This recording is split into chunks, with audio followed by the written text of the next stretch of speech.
sebagai jiwa, sebagai kepala itu adalah pejabi, hanya kepejabian saja.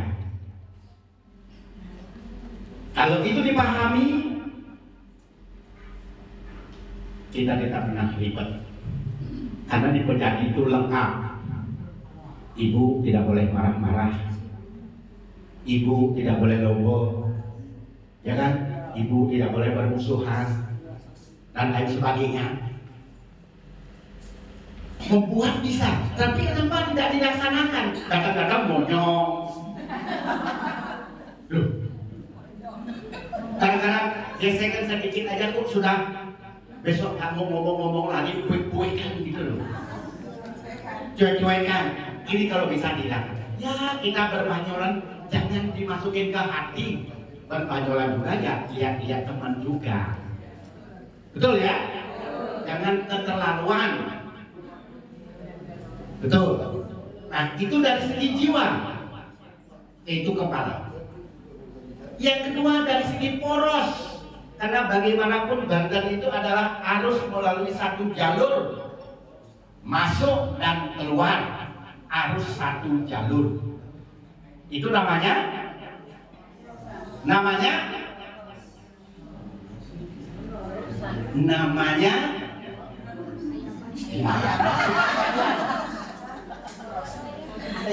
ya, namanya poros. Kalau di Banten itu simbol poros itu apa? Oh, mana larinya? Itu simbolnya adalah kebogan. Ya, poros itu kan leher. Nah, makanya itu tidak mau bilang leher biar nggak terlalu kelihatan gitu. Poros itu kan leher. Kan semua masuk dari sini, keluar dari sini kan. Nah, ini harus dipegang betul filosofi maknanya itu kebogan. Leher, hati-hati. Coba bagaimana? Tidak bisa lewat sana besok sini ini, bagaimana rasanya? Itu simbol filosofi daripada lontar yang prakertinya. Setelah itu, karena semua yang ada itu kita mulai aktif bekerja. Harus ada yang menggerakkan.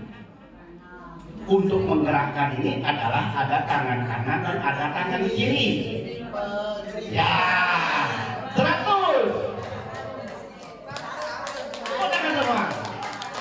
Jadi jeripan itu ada jeripan punggul, ada jeripan lengkap. Intinya jeripan itu adalah simbol tangan, adalah kreativitas. Jangan sampai panjang tangan.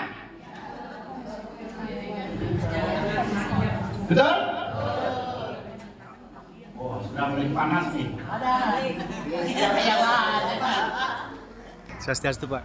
Swastiastu. Gimana tanggapan kegiatan pelantikan ini, Pak? Dengan adanya sebuah lembaga atau organisasi kemasyarakatan yang bergerak di bidang pelayanan agama Hindu, khususnya pada saat ini dilantik adalah pengurus Sarati Banten Indonesia Pusat.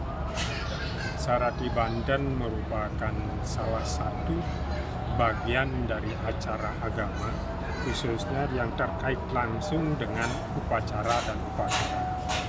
Maka ini pelantikan saat ini bukan sekedar sebagai seremonial untuk menunjukkan diri sebagai sebuah organisasi, tetapi bagaimana setelah dilantik ini eksis di masyarakat. Yang pertama memberikan sebagai wadah untuk mendapatkan pendidikan, pengetahuan, baik bagi organisasi sendiri maupun bagi orang yang lain, untuk menjadi memahami pemahaman yang terkait dengan Sarati Banten. Yang kedua, sebagai organisasi yang mensosialisasikan dalam rangka penguatan serada dan bakti.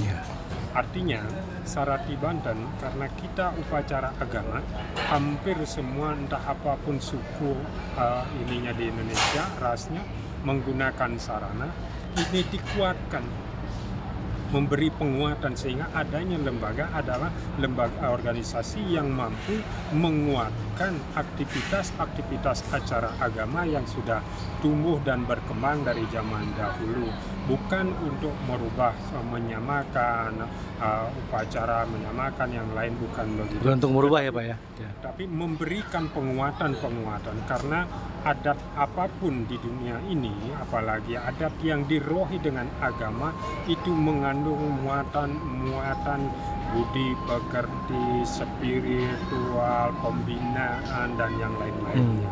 Itu perlu digali oleh Sarati.